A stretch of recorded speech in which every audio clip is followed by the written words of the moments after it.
Welcome back to Kanen Coffee. In front of me is a Gaggia Anima that was brought in by Nancy. Thanks for bringing it in, Nancy. Nancy wanted us to give it a tune-up and do a general cleaning, which we've done. We replaced the group head gaskets, etc. Got the machine lubed up and cleaned pretty nicely. So let's go ahead and brew let's brew an espresso.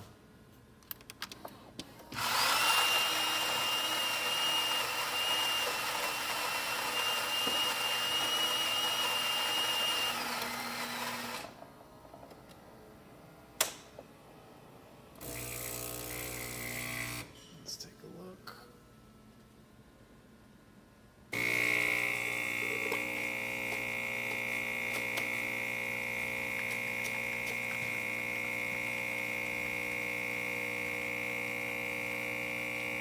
Why are you out of focus?